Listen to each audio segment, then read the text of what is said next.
नमस्कार दोस्तों, मैं यतेंद्र मौर्य आपका दोस्त एक बार पुनः आपका स्वागत करता हूं सॉल्यूशन क्लासेस में। आज हम देखेंगे पेपर नंबर 821 का सॉल्यूशन। Let's start.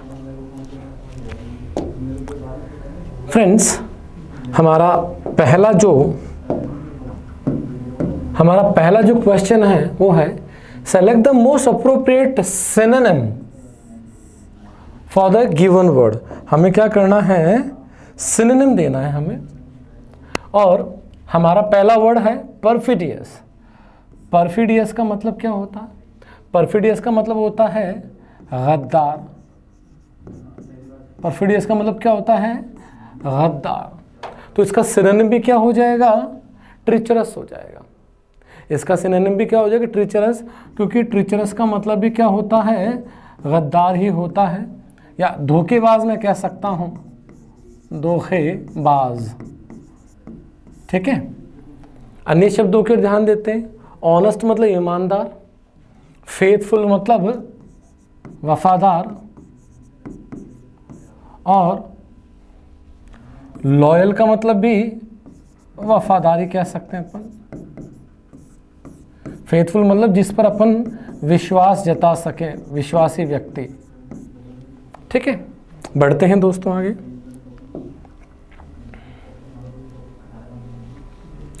अगला है अपना choose the correct meaning of the given idiom.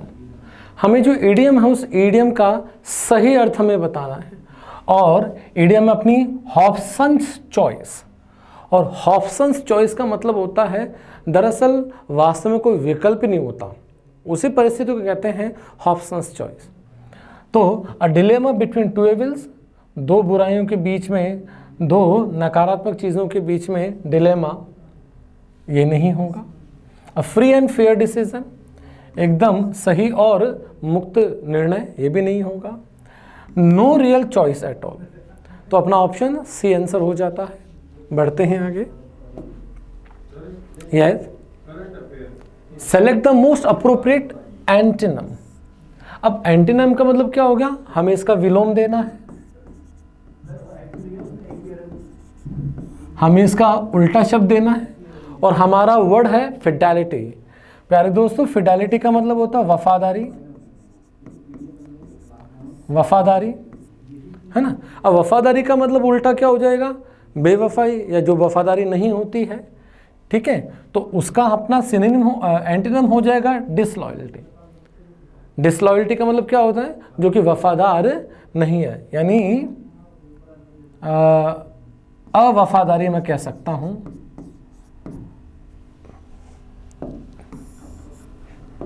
बेवफादारी कह सकता हूं मैं, बेवफादारी। ठीक है। और अन्य शब्दों के ध्यान देते हैं। सिवियरिटी का मतलब होता है दोस्तों कठोरता। सिवियरिटी का मतलब कठोरता। कॉन्स्टेंसी का मतलब होता है स्थिरता। और लॉयल्टी का मतलब नो डाउट वफादारी। ठीक है, तो अपना आंसर हो जाता है फिडेलिटी का डिसलॉयल्टी। आगे बढ़ते हैं। अगला वर्ड है अपने लिए select the incorrectly spelled word. Incorrectly spelled word, हमें गलत शब्द जिसकी स्पेलिंग गलत हो हमें वो चुनना है। तो दोस्तों, होडलम की स्पेलिंग अपनी सही है, डायबॉलिक की अपनी स्पेलिंग सही है, वोरासिटी मतलब भूख, उसकी अपनी स्पेलिंग सही है। हम देख पा रहे हैं यहाँ पे क्विंट एसेंस की अपनी स्पेलिंग गलत है, क्योंकि ये कुछ यूं होगी, क्विंट एसेंस। आप देखिए यहाँ पर डबल एस के बाद में ए दिया हुआ है, ए ना के किसका यूज होना चाहिए? ई का यूज होना चाहिए, क्विंट एसेंस। क्योंकि क्विंट एसेंस का मतलब होता है किसी चीज का, बात का सार, सार तत्व जिसे कहते हैं। ठीक है, अन्य शब्दों के अर्थ देख लेते हैं। होडलम का मतलब होता है गुंडा। ठीक है, वोरासिटी का मतलब होता है भूख। और डायबॉलिक का मतलब होता है शैतानी, सैटनिक। ठीक है, तो ऑप्शन डी हमारा आंसर हो जाता है। एक ही जगह हमें ई लिखना पड़ेगा और यही हमारी गलती है। चलिए आगे बढ़ते हैं। यस माय डियर फ्रेंड्स, अगला वर्ड है, अगला सेंटेंस है वन वर्ड सब्स्टिट्यूशन। हमें दिए गए सेंटेंस के लिए वन वर्ड सब्स्टिट्यूशन देना है। A person who is poor does not have a home और job and moves from place to place. ऐसा व्यक्ति जो कि गरीब है, जिसके पास में घर और जॉब कामकाज नहीं है और एक प्लेस से दूसरे प्लेस पर वो जाता रहता है। आइए दोस्तों, तो उसका जो वन वर्ड सब्स्टिट्यूशन होगा दैट इज वैकरेंट, दैट इज वैकरेंट। ठीक है ना। अब अन्य शब्दों पे ध्यान दे देते हैं दोस्तों। ये जो नोमैडिक है, नोमैडिक भी कहीं ना कहीं से मिलता जुलता ही है, लेकिन यहां पर एक चीज है वो दोनों को अलग कर रही है, वो क्या है? जॉब। ठीक है, जॉब जिसके पास नहीं है वो वाइग्रेंट हो जाएगा और नोमैडिक के पास में जॉब होने के चांसेस होते हैं, जॉब हो सकती है। माइग्रेंट का मतलब क्या होता है? प्रवासी। और सबटार का मतलब होता है तोड़फोड़ करने वाला, तोड़फोड़ करने वाला व्यक्ति। ठीक है, तो हमारा आंसर हो जाएगा ऑप्शन ए। आगे बढ़ते हैं प्यारे दोस्तों। वापस से हमें इस क्वेश्चन में वन वर्ड सब्स्टिट्यूशन देना है। हमारा सेंटेंस है एन ऑफिशियल स्टेटमेंट, एक औपचारिक statement accusing somebody of a crime, यानी ऐसा स्टेटमेंट, ऐसा ऑफिशियल स्टेटमेंट जिसमें किसी पर आरोप लगाया गया हो। तो उस स्टेटमेंट को क्या कहते हैं? उस स्टेटमेंट को बोलते हैं अपन इंडिक्टमेंट। इंडिक्टमेंट का मतलब होता है आरोप पत्र, आरोप पत्र कहते हैं। ठीक है प्यारे दोस्तों, अन्य शब्दों की ध्यान देते हैं। एक्सोनरेशन, एक्सोनरेशन का मतलब होता है दोष मुक्ति, यानी किसी को जब दोष मुक्त करार दे दिया जाता है उस प्रक्रिया को दोष मुक्ति कहा जाता है और वही होता है एक्सोनरेशन। आगे बात करते हैं अक्यूज। अक्यूज का मतलब होता है किसी पर आरोप लगाना, दोष लगाना, एक वर्ब है। अगला वर्ड है अपना कंडेमनेशन। कंडेमनेशन का मतलब क्या होता है? निंदा, जो कि कंडेम नाम की वर्ब से बना हुआ। तो हमारा ऑप्शन हो जाता है बी। चलते हैं आगे। अगला है select the most appropriate option to fill in the blank. हमें ब्लैंक स्पेस दिया हुआ, खाली स्थान दिया हुआ है। 4 हमारे पास में ऑप्शंस है। अकॉर्डिंग टू सिचुएशन हमें सेंटेंस में रखना है।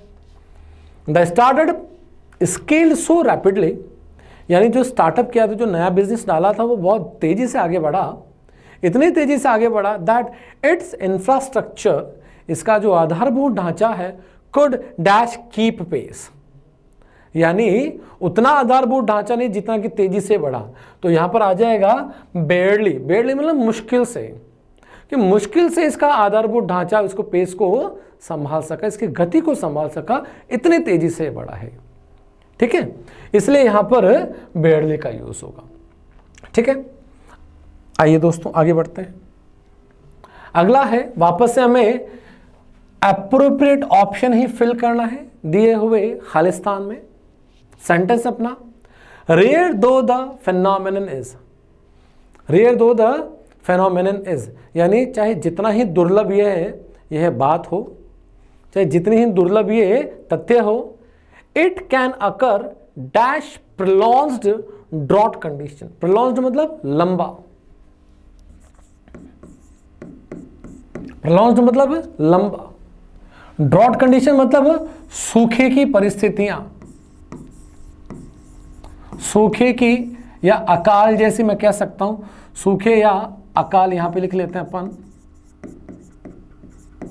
अकाल की परिस्थितियां।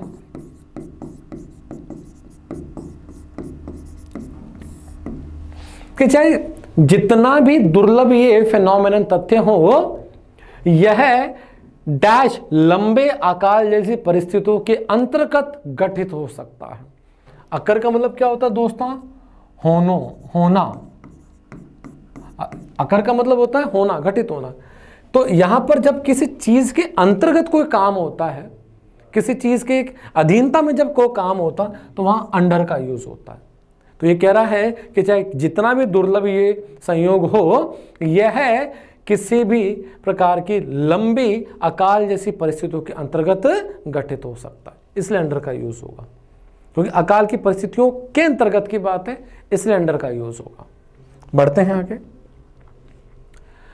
वापस से दोस्तों अप्रोप्रिएट ऑप्शन ही हमें देना है। फिल इन द ब्लैंक्स को उचित शब्द के साथ में हमें भरना है। पढ़ते हैं। While the proposal appeared pragmatic on paper, pragmatic मतलब प्रैक्टिकल, कि ये जो प्रपोजल है, प्रस्ताव है, वो पेपर पर, कागज पर तो प्रैक्टिकल नजर आया। इट्स इम्प्लीमेंटेशन प्रूव्ड, इसका जो लागू करना है, इम्प्लीमेंटेशन है, प्रूव्ड यानी ये साबित हुआ, डैश कॉम्प्लिकेटेड देन एक्सपेक्टेड, लेकिन जितना ये सरल साबित हुआ उससे ज्यादा इसको लागू करना कठिन साबित हुआ। तो प्यारे दोस्तों यहां पर देन आया हुआ है, तो नो डाउट तुलना हो रही है, किसका यूज होगा? मोर का। कि जितना सरल ये प्रैक्टिकल कागज पे लगा, उतना ही कठिन ये, जितना हमने आशा की थी उतना ही कठिन ये हमें प्रतीत हुआ। मोर का यूज होगा देन के कारण। बढ़ते हैं दोस्तों। अगला है identify the segment in the following sentence which contains a grammatical error. दोस्तों में क्वेश्चन भी बड़े ध्यान से पढ़ना चाहिए। अब हमें इस पूरे सेंटेंस में ग्रामेटिकल एरर देखनी है, व्याकरण की गलती ढूंढनी है हमें। पढ़ते हैं। The fact that the report failed to address the root causes of the community unrest. दोस्तों यहां पर फैक्ट की बात हो रही है, फैक्ट एक ही है, तो दोस्तों यहां पर वर्ग कैसे आ जाएगा? आगे बढ़ने की मुझे जरूरत नहीं है। कम्युनिटी अनरेस्ट वर पर्टिकुलरली सरप्राइजिंग, यानी कम्युनिटी अनरेस्ट मतलब सांप्रदायिक अशांति, सांप्रदायिक तनाव का जो मुख्य कारण थे, ठीक है ना, उसका जो फैक्ट था, तो फैक्ट तो एक ही है, एक कहते हैं वर ना आके किसका यूज होगा? यहां वॉज का यूज होगा। इसलिए हमारा ऑप्शन कौन सा हो जाएगा? बी हो जाएगा, क्योंकि फैक्ट एक है, इसलिए वर का यूज नहीं, वॉज का यूज होगा। Option B is the correct answer. बढ़ते हैं आगे। यस माय डियर फ्रेंड्स, वापस से यहां पर हमें एक ग्रामेटिकल एरर को देखना है। पढ़ते हैं सेंटेंस। दे स्पोक सॉफ्टली, उन्होंने बड़ी नम्रता से बात की, lest the guards could hear their conversation, कि कहीं गार्ड्स उनके बातचीत को ना सुन ले, and become suspicious of their presence, और कहीं उनको उनकी उपस्थिति का, गार्ड्स को उनकी उपस्थिति का शक ना हो जाए। तो प्यारे दोस्तों यहां पर देखिए लेस्ट आ गया। लेस्ट के बाद में कुड का यूज नहीं होता, लेस्ट के बाद में शुड का यूज होता है, ठीक है ना। लेस्ट के बाद में प्यारे दोस्तों शुड का यूज होता है, और इसका जो हिंदी मतलब होता है वो कुछ ये होता है कि कहीं ऐसा कार्य न हो जाए, कहीं ऐसा कार्य ना हो जाए। लेस्ट और शुड में नॉट की आवश्यकता नहीं होती, अपने आप में नेगेटिव अर्थ देता है, इसलिए कुड की जगह शुड का यूज होगा। Option B. चलते हैं आगे। सेलेक्ट द करेक्ट एक्टिव या passive form of the given sentence, यानी जो सेंटेंस दिया हुआ है उसका हमें एक्टिव या पैसिव देखना है। पहले सेंटेंस पता करते हैं। The maintenance of the building has been neglected. प्यारे दोस्तों हैज बीन के बाद में नेग्लेक्टेड थर्ड फॉर्म आई है, ये थर्ड फॉर्म आई है। तो थर्ड फॉर्म आई है, इसका मतलब क्या हो गया कि यानी ऑलरेडी हमारे पास में पैसिव है, ऑलरेडी हमारे पास में पैसिव है, हमें एक्टिव बनाना है। अब प्यारे दोस्तों यहां पर देखो, यहां पर बाय नहीं लिखा हुआ, जो हमारा एजेंट है जिसके द्वारा काम किया गया वो बाय के साथ नहीं है, इसका मतलब हमें अज्यूम करना पड़ेगा, वो देखते हैं। The maintenance of the building has neglected, ये नहीं होगा। They have been neglecting the maintenance of the building, have been के बाद में आईएनजी नहीं आनी चाहिए यहाँ पर, ये नहीं होगा। दे नेग्लेक्टेड, क्योंकि यहाँ पर हैज़ बीन दिया हुआ है तो मुझे हैज़ अ थर्ड फॉर्म चाहिए, तो ये भी नहीं होगा। ऑप्शन डी हमारा करेक्ट आंसर होगा। क्यों? ये हमारा सब्जेक्ट अज्यूम किया हुआ है और यहाँ हैव के बाद नेग्लेक्टेड आ गया। द मेंटेनेंस, ये हेल्पिंग वर्ब हो गई, ये मेरी थर्ड फॉर्म हो गई, और the maintenance of the building ये मेरा क्या हो गया? ऑब्जेक्ट हो गया। ठीक है, तो प्यारे दोस्तों इसी को जब अपन पैसे में कन्वर्ट करेंगे तो कैसा हो जाएगा? The maintenance of the building has been neglected for years. ठीक है, तो ऑप्शन डी हमारा हो जाता है। अब आप पूछोगे साहब यहाँ पे द बाय देम क्यों नहीं आया? हमने तो बाय के साथ करते हुए देखा है। प्यारे दोस्तों जो इंडेफिनिट सब्जेक्ट होते हैं वो बाय के साथ कन्वर्ट होके नहीं आते। बाय अस नहीं होता, बाय यू नहीं होता, बाय देम नहीं होता, ये इंडेफिनिट सब्जेक्ट होने के कारण नहीं होता, इसलिए यहां पर पैसे में बाय नहीं लगाया गया। ठीक है, चलते हैं आगे। Select the most appropriate option to replace the underlined segment in the given sentence, if there is no need to do so select no improvement. प्यारे दोस्तों यहां पर इस भाग को क्या किया गया है? अंडरलाइन किया गया। हमें ये देखना है कि क्या ये भाग सही है, सही है तो नो इंप्रूवमेंट, और अगर गलत है यहाँ नो इंप्रूवमेंट नहीं है, इसका मतलब इसको चेंज ही करना पड़ेगा। पढ़ते हैं। Anu is a cunning woman. Anu एक धूर्त महिला है, चालाक स्त्री है। Who likes to play A off over B, यानी जो एक दूसरे के खिलाफ रहना पसंद करती है। ठीक है ना, तो play A off over B, तो प्यारे दोस्तों के ऊपर की बात नहीं आ रही, के खिलाफ की बात आ रही है। ए के बी के खिलाफ कर देना पसंद करती है, तो खिलाफ की बात आ रही तो किसकी बात हो जाएगी? अगेंस्ट की बात हो जाएगी। A play A off against B, A को बी के खिलाफ कर देती है, ऐसी कनिंग महिला है। तो प्यारे दोस्तों ऑप्शन ए हो जाएगा हमारा। दोस्तों अपना क्वेश्चन है, your devious relative will clearly do everything to hurt और हार्म यू। डेवियस का मतलब होता है चालाक, घुमावदार, ऐसा आदमी जो कि गोल गोल बातें करता, घुमाने वाली बातें करता है, सीधी बात कभी नहीं करता, वो डेवियस कहलाता है। तो यहाँ पर देखिए विल क्लियरली डू एवरीथिंग, तो इसका मतलब ये हमारे पास एक्टिव में है, हमें किस में चाहिए? हमें पैसिव में चाहिए। तो आइए, तो हमारा पैसिव का पार्ट कैसा हो जाएगा? ये तो वर्ब हो गई मेरी फर्स्ट फॉर्म, तो एवरीथिंग टू हर्ट और हार्म यू ये मेरा ऑब्जेक्ट हो जाता है, इसी को अपन उठाएंगे। तो एवरीथिंग टू हर्ट और harm you will clearly be done by your Davies relatives. और देख लेते हैं एक बार, यहाँ पर वुड आ गया इसलिए ये नहीं होगा, यहाँ पर इज आ गया इसलिए नहीं होगा, यहाँ पर वुड क्लियरली बी डन, यहाँ पर वो वुड के बाद में, यानी ऑप्शन ए हमारा आंसर हो जाएगा, क्योंकि विल का विल बी में ही जाएगा, वुड बी में कन्वर्जन नहीं होगा। चलते हैं दोस्तों आगे। यस मेरे प्यारे दोस्तों, अब हमारे पास में एक पैसेज है, उस पैसेज को अपन पढ़ते हैं। ठीक है, देखते हैं दोस्तों।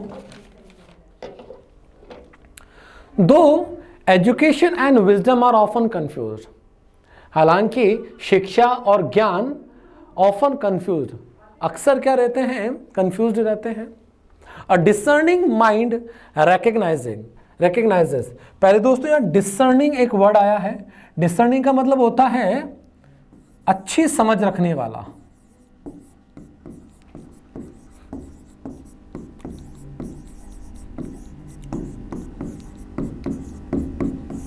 अच्छी समझ रखने वाला, ये स्टार लगा देते हैं यहाँ पे, इसका मतलब ये होगा कि एक अच्छी समझ रखने वाला जो मन होता है, रिकग्नाइज ए फंडामेंटल डिफरेंस, यानी एक मूलभूत अंतर को समझ लेता बिटवीन द टू, किस किस के बीच में? शिक्षा और ज्ञान के बीच में। यानी अच्छी समझ रखने वाला जो मन होता है वो शिक्षा और ज्ञान के बीच के अंतर को समझ लेता है। Education is a formal acquisition of knowledge. शिक्षा एक औपचारिक रूप से ज्ञान का अधिग्रहण करना होता है। मेजर्ड थ्रू डिग्रीज, जिसका मापन डिग्रीज के माध्यम से किया जाता है। एकेडमिक अकॉलेड्स, अकॉलेड्स का मतलब होता है उपलब्धियां, यहां लिख लेते हैं।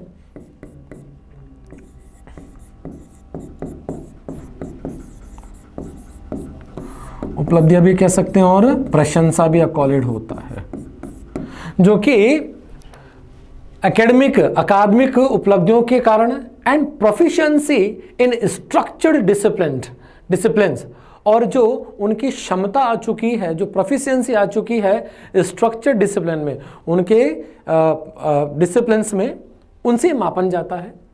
डिलीवर्ड वाया सिस्टमैटिक करिकुला, करिकुला क्या होता है? पाठ्यक्रम। प्यारे दोस्तों,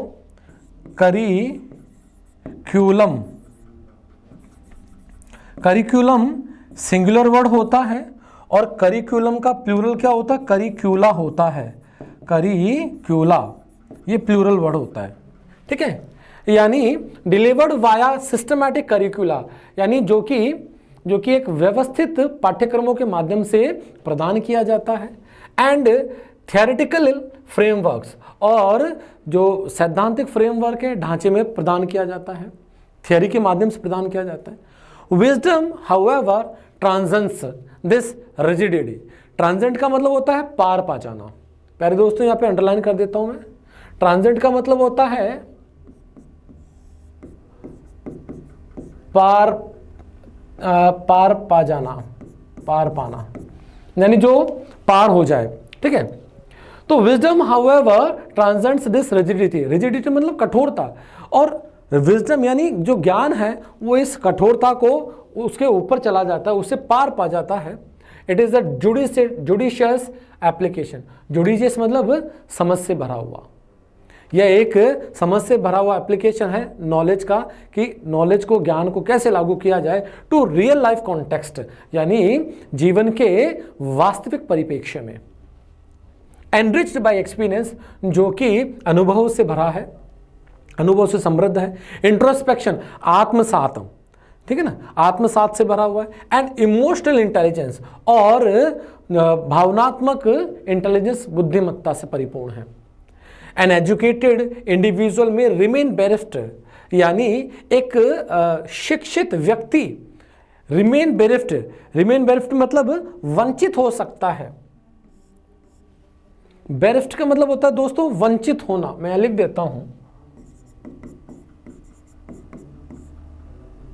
ठीक है ना, कि एक शिक्षित व्यक्ति वंचित हो सकता है किससे? विजडम से, ज्ञान से। If they lack the discernment मतलब अच्छी समझ, कि एक व्यक्ति जो कि पढ़ा लिखा है वो ज्ञान से वंचित हो सकता है। To apply their learning ethically मतलब सही रूप से, उसने जो भी सीखा है उसको सही रूप से लागू करने के लिए वो ज्ञान से वंचित हो सकता है। कन्वर्सली मेनी वाइज इंडिविजुअल्स, यानी अगर देखा जाए तो बहुत सारे जो बुद्धिमान लोग हैं, जैसे कि फार्मर्स, किसान लोग, आर्टिजन्स, कलाकार लोग, और एल्डर्स, और जो बुजुर्ग लोग हैं, पजेज नो फॉर्मल एजुकेशन, उनके पास में कोई भी औपचारिक शिक्षा नहीं होती है। Yet their decisions reflect prudence. Prudence दोस्तों मैं अंडरलाइन कर देता हूं, प्रूडेंस का मतलब होता है बुद्धिमत्ता, ठीक है। ये लाइन कह रही है कि इन लोगों के पास में कोई औपचारिक शिक्षा नहीं है, लेकिन फिर भी उनके जो निर्णय है वो क्या प्रदर्शित करते हैं? प्रूडेंस मतलब उनकी बुद्धि को, उनकी बुद्धिमत्ता को दर्शाते हैं। कल्टिवेटेड थ्रू लिव्ड एक्सपीरियंसेस, जो कि जीवंत अनुभवों के माध्यम से पैदा हुई है, उस बुद्धिमत्ता को बताते हैं। दस इसी प्रकार, इसलिए education equips the mind but wisdom enriches the soul, इसलिए कहते हैं कि शिक्षा मन को इक्विप करती है, मन को भरती है, लेकिन ज्ञान आत्मा को समृद्ध करता है। शिक्षा मन को समृद्ध करती है तो ज्ञान आत्मा को समृद्ध करता है। In an era of information overload and algorithmic thinking, यानी ऐसे एरा में, ऐसे युग में, ठीक है, जहां पर हमारी सोच किससे भरी पड़ी है? ओवरलोडेड है, और यानी जरूरत से ज्यादा भरी पड़ी है, और एल्गोरिथमिक यानी गणितीय गणना से परिपूर्ण है। The gap between the two इन दोनों के बीच यानी शिक्षा और ज्ञान के बीच का जो गैप है, जो अंतर है, हैज वाइडेंड, बढ़ गया है। एजुकेशनल इंस्टीट्यूशंस ऑफर प्रायोरिटाइज रोट मेमोराइजेशन। जो शैक्षणिक संस्थान है वो पुराने सड़े गले जो रटने वाला मेथड है उसको प्राथमिकता देते हैं। And standardized testing over critical thinking, और जो उनका टेस्ट लेने का तरीका है उसको मानक रखते हैं ओवर क्रिटिकल थिंकिंग, यानी सोचने की क्षमता के ऊपर, एंड मॉरल रीजनिंग, और नैतिक तर्क वितर्क करने की क्षमता पर। नैतिक तर्क वितर्क करने की क्षमता को वो लोग ध्यान नहीं देते, बजाय उस पर टेस्टिंग की बात करते हैं। Producing individuals proficient in problem solving, producing individuals proficient in problem solving but deficient in empathy, patience and foresight. यानी जो प्रोफिशिएंट, जो कुशल लोग हैं उनको तो वो प्रॉब्लम सॉल्विंग में डाल देते हैं, लेकिन जो डेफिशिएंट है, जिनमें कुछ कमी होती है, उनको किस में डाल देते हैं? एम्पैथी में, पेशेंस में, फोरसाइट में। विजडम, ज्ञान, being innately human can not be fast tracked, यानी ज्ञान को फास्ट ट्रैक नहीं किया जा सकता। It is earned through trial, ये ट्रायल यानी बार बार ट्रायल करने के माध्यमों से अर्जित किया जाता है, फेल्योर के माध्यम से, असफलताओं से, एंड रिफ्लेक्शंस, और रिफ्लेक्शंस के माध्यम से। अनलाइक एजुकेशन, इसी प्रकार से जो शिक्षा है विच एंड्स विथ फॉर्मल स्कूलिंग, शिक्षा जो कि औपचारिक विद्यालय शिक्षा से अंत होता है। Wisdom is a life long pursuit, लेकिन ज्ञान क्या होता है? ज्ञान पूरे जीवन भर का होता है। Manifesting not in certificates, in humility, ज्ञान को सर्टिफिकेट्स में नहीं मापा जा सकता। एथिकल कंसिस्टेंसी, यानी मॉरल जो एथिकल सही कंसिस्टेंसी, निरंतरता में। And the ability to navigate ambiguity, navigate का मतलब होता है नेविगेट करना, तय करना उसको, एम्बिग्विटी मतलब अस्पष्टता को, और वो हमारी एक क्षमता होती है जो कि एम्बिग्विटी, अस्पष्टता को शान से, ग्रेस से क्या करते हैं? नेविगेट कर ले, ढूंढ निकाले। अल्टीमेटली यानी अंततः है the highest form of intelligence lies not merely in knowing what is right. इसलिए फाइनली जो बुद्धिमत्ता का जो हाईएस्ट, सबसे ऊंचा रूप है, वो सिर्फ यह जानने के लिए नहीं है कि क्या सही है, but in consistently choosing to do it, लेकिन लगातार इसको करते रहने में भी है। Specially when it is inconvenient, खास तौर पर तब भी जब ये हमारे लिए इनकन्वीनियंट हो, यानी सरल ना हो, सहज ना हो। आइए प्यारे दोस्तों, इसके आधार पर कुछ हमारे पास क्वेश्चन है, वो देखते हैं अपन। पहला क्वेश्चन है, अकॉर्डिंग टू द पैसेज के अनुसार, how is wisdom primarily acquired, ज्ञान प्राथमिक रूप से कैसे प्राप्त किया जाता है? क्या टेक्स्ट बुक के माध्यम से, इमोशनल डिटैचमेंट यानी भावनात्मक डिटैचमेंट, दूरी के माध्यम से, एक्सपीरियंस एंड रिफ्लेक्शन के माध्यम से, या थ्रू इरेशनल थिंकिंग, या इरेशनल थिंकिंग के माध्यम से? तो यहाँ पर लिखा हुआ है, देखिए यहाँ पे देखते हैं, देखिए, enriched wisdom is enriched by experience, introspection and emotional intelligence. तो यानी थ्रू एक्सपीरियंस एंड रिफ्लेक्शन हमारा आंसर होना चाहिए। आगे बढ़ते हैं।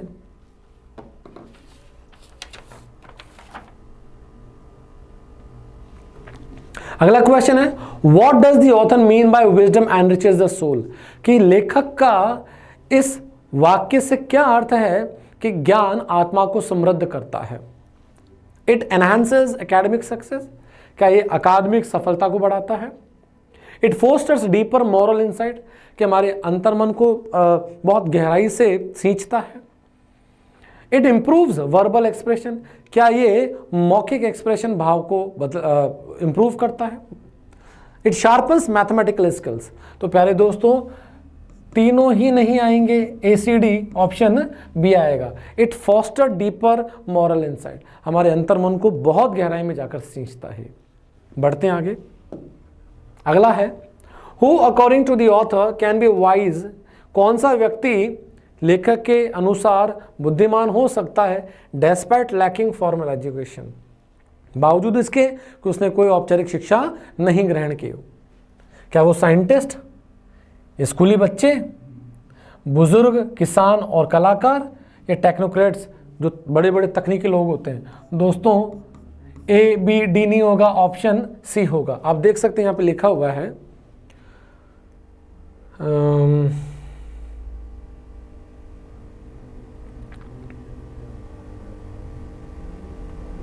यहाँ देखिए, many wise individuals, farmers, artisan, elders possess no formal education yet their decision reflect prudence.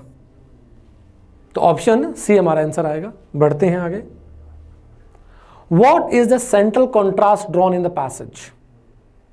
कि इस पूरे पैसेज का मुख्य थीम क्या है इसका केंद्रीय कॉन्ट्रास्ट क्या है इसका?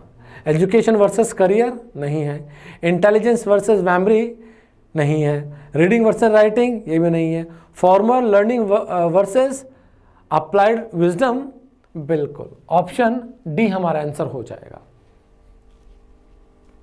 आगे बढ़ते हैं। अकॉर्डिंग टू द ऑथर, लेखक के अनुसार, why has the gap between education and wisdom widen in recent times, कि शिक्षा और ज्ञान के बीच का जो खाई है क्यों बढ़ गई है, वो अंतर क्यों बढ़ गया है वर्तमान समय में? Due to over use of social media, social media के अत्यधिक दोहन के कारण, because of wisdom, because wisdom is no longer valued, कब ज्ञान को कोई ज़्यादा वैल्यू नहीं देता है, because of rote learning and algorithmic method, कि वो पुराने जो घिसे पिटे जो मेथड है उनके कारण, या because people stop learning after school, या इसलिए कि लोग बाग स्कूल के बाद में सीखना बंद कर देते हैं। पहले दोस्तों ऑप्शन सी हमारा हो जाएगा। आप देखिए यहाँ पर लिखा हुआ है, ये देखिए, educational institution often prioritize rote memorization and standard testing over critical thinking and moral reasoning.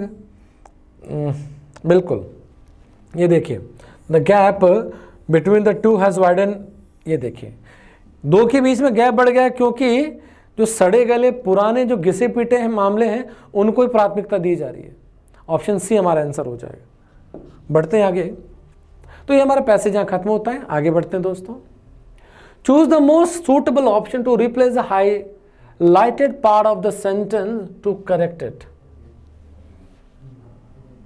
ये दोस्तों ये अंडरलाइंड पार्ट था, मैं कर देता हूं इसको देखकर, कि she has a reputation to be a kind woman, कि उस महिला के वो उस महिला रेपुटेशन रखती है एक दयालु महिला होने के लिए या दयालु महिला होने की। ठीक है, तो दयालु महिला होने की रेपुटेशन रखती है, तो ना तो ए आएगा ना ही डी आएगा। तो she has a reputation of being a kind woman, तो सी भी नहीं आएगा क्योंकि यहां पर एक महिला की बात है, तो ई आ गया। ऑप्शन बी हमारा आंसर हो जाएगा कि वो महिला एक दयालु महिला होने की रेपुटेशन रखती है, इज्जत रखती है। बढ़ते हैं आगे। मोस्ट सूटेबल ऑप्शन देना दोस्तों वापस से हमें। The doctor advise him to avoid eating sweets and doing exercise regularly, ये हमारा अंडरलाइंड पार्ट है। तो doctor advise him to avoid, तो टू के बाद में अब अवॉइड ही आएगा, यानी ए तो खत्म हो गया क्योंकि इसमें आईएनजी डाल दी है। टू अवॉइड, अब देखो अवॉइड के बाद में डायरेक्ट यहाँ पे स्वीट्स आ गया, वर्ब नहीं आई तो बी भी खत्म हो गया। To avoid eating sweets and to exercise regularly, to not eat sweets. ठीक है, ऑप्शन सी हमारा आंसर हो जाएगा दोस्तों। ठीक है, बढ़ते हैं आगे। Select the most appropriate direct indirect देखना है दोस्तों हमें। क्वेश्चन पढ़ते हैं, डायरेक्ट है कि इनडायरेक्ट है। Let's see. He asked me have you done your homework. अब देखो have you done your homework, तो इट मीन्स हेल्पिंग वर्ब से स्टार्ट है। हेल्पिंग वर्ब से स्टार्ट है, इसका मतलब क्या हो गया? क्वेश्चन है। अब क्वेश्चन है तो जाहिर सी बात है आस्क्ड है तो आस्क्ड का आस्क्ड में रहेगा। अमूमन सेड आता है तो अपन आस्क्ड में कन्वर्ट करते हैं। अब रिपोर्टिंग वर्ब और रिपोर्टेड स्पीच को जोड़ने के लिए इफ का यूज होगा, इफ और वेदर का यूज होना चाहिए। तो ही आस्क्ड मी इफ, दोस्तों यहाँ आई एक भूल गए हैं लिखना, if I had done my homework. Second है ही asked me have I done my homework, या शुरुआत में हैव आ गया तो ये इसलिए खत्म हो गया। ही asked me whether I have का हैव नहीं होता है, हैड में कन्वर्ट होगा, तो यहाँ पर इस हैव के कारण खत्म हो गया। ही asked me whether had I done, ये भी हैड आ गया, आगे क्वेश्चन ही बना रहा है, इसलिए ये भी इनकरेक्ट हो गया। ऑप्शन ए हमारा राइट हो जाता है। ही asked me if I had done my homework, क्योंकि यहाँ पे हैव के साथ थर्ड फॉर्म थी, तो हम देख सकते हैं यदि डायरेक्ट सेंटेंस में second form has, have, had plus third form अगर आती है तो प्यारे दोस्तों ध्यान रखिएगा, इनडायरेक्ट बनाते समय वो सब किस में कन्वर्ट हो जाते हैं, हैड प्लस वर्ब की थर्ड फॉर्म में कन्वर्ट हो जाते हैं। तो यहाँ हैव प्लस थर्ड फॉर्म था, हैड प्लस थर्ड फॉर्म आएगा। चलिए आगे बढ़ते हैं। ओके दोस्तों, अगला है select the most appropriate direct indirect. वापस से डायरेक्ट इनडायरेक्ट ही हमें देखना है, पढ़ते हैं दोस्तों। He said that he would join the meeting after lunch। अब would आया है, इस said को देखकर ही would आया होगा, तो would किसको देखकर आया होगा, will को देखकर आया होगा, क्योंकि said को देखकर will would में कन्वर्ट हो गया। तो उसने कहा कि वो मीटिंग के लंच के बाद मीटिंग ज्वाइन करेगा, तो किसी ने सुना होगा तभी बोला होगा, मैंने कहा, उसने कहा कि मैं, तो I will join the meeting after lunch he said. यहाँ वुड आ गया, नहीं होगा, शैल आएगा, नहीं होगा, कैन आ गया, नहीं होगा। ऑप्शन ए हमारा आंसर हो जाएगा, क्योंकि विल का ही वुड हुआ है। बढ़ते हैं दोस्तों आगे। यस मेरे प्यारे दोस्तों, सेकंड लास्ट हमारा क्वेश्चन है, given below are 4 jumbled sentences. 4 sentence हमें दिए गए जिनका क्रम हमें पता नहीं है। Pick the option that gives their correct order, हमें सही क्रम देना है। पढ़ते हैं। Consequently an increasing number of drivers are switching their vehicles to CNG. परिणाम स्वरूप एक बहुत बड़ी संख्या में जो चालक लोग हैं अपने वाहनों को सीएनजी में बदल रहे हैं। दोस्तों यहाँ पर परिणाम स्वरूप शब्द आया, यानी शुरुआत पी से तो नहीं होगी, तो यानी पी वाला तो ये इनकरेक्ट हो गए। बढ़ते हैं आगे। Compressed natural gas CNG has emerged as a cleaner and often more economical alternative. कि सीएनजी एक अधिक साफ और अक्सर ज्यादा इकोनॉमिकल यानी किफायती विकल्प के रूप में उभर कर सामने आया है। इमर्ज मतलब उभरना, सामने आना। इट्स लोअर एमिशंस, एमिशंस का मतलब होता है उत्सर्जन, सुना होगा आपने कार्बन उत्सर्जन। It's lower emissions and smoother combustion. Smooth combustion मतलब, कंबस्ट का मतलब होता है जलना, ईंधन के जलने को कंबस्ट कहते हैं। Make it a better fuel, यानी ये जो सीएनजी है स्मूथ जलता है और इसका उत्सर्जन भी बहुत कम है। Rising petrol prices have made many car owners reconsider their choice of fuel. यानी बढ़ती हुई पेट्रोल की कीमतों ने जो कार के मालिकों हैं उनको वापस से अपने ईंधन की चॉइस विकल्प के बारे में सोचने को मजबूर कर दिया है।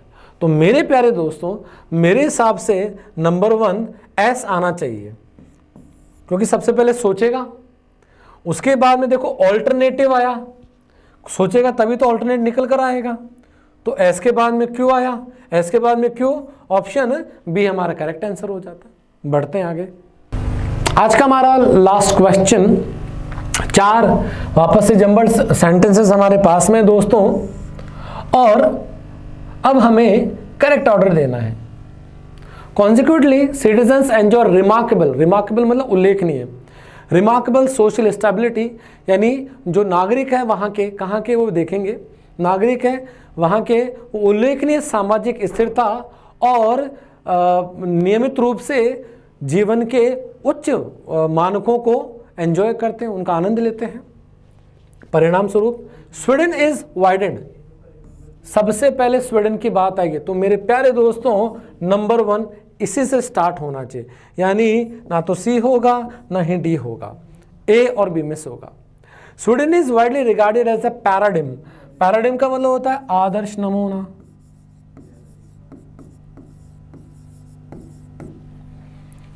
कि स्वीडन को एक आदर्श नमूना माना जाता है किसका? Well ordered and progressive society का, यानी एक सुव्यवस्थित और उन्नतिशील समाज का आदर्श नमूना माना जाता है। इट्स स्क्रूपलसली, स्क्रूपलसली मतलब सावधानी पूर्वक,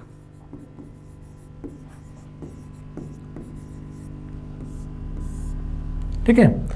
इसके जो कानून जो कि सावधानी पूर्वक लगाए गए हैं और ट्रांसपेरेंट गवर्नेंस और पारदर्शी जो सरकारिता है, फोस्टर पब्लिक ट्रस्ट, यानी लोगों के विश्वास को बढ़ाती है। A far reaching welfare system further guarantees health care, education and social security. और ये जो समाज कल्याण का जो सिस्टम है, जो व्यवस्था है, वो लोगों को स्वास्थ्य सेवाओं का, शिक्षा का और सामाजिक सुरक्षा का वायदा देती है। आइए दोस्तों, तो नंबर 1 जैसे हमने देखा कि क्यू से स्टार्ट होना चाहिए क्योंकि सारी बातें स्वीडन के बारे में है। अब देखो स्वीडन क्या है, एक नाउन हो गया, तो नाउन का क्या होना चाहिए? प्रनाउन आना चाहिए। तो क्यू के बाद में आर आएगा, तो क्यू के बाद में आर, ऑप्शन ए हमारा आंसर हो जाता है। तो प्यारे दोस्तों, आज ही हमारा पेपर नंबर 8 to 1 का सोल्यूशन पूरा होता है। आशा करता हूँ आपको समझ में आया होगा। जितने भी नए वर्ड्स आपके सामने आए उन सबको अपने नोटबुक में लिखिएगा और अपने जीवन में उतारने का प्रयास कीजिएगा, क्योंकि सारा गेम आदत का है। थैंक यू सो मच दोस्तों, जल्द ही मिलेंगे। जय हिंद।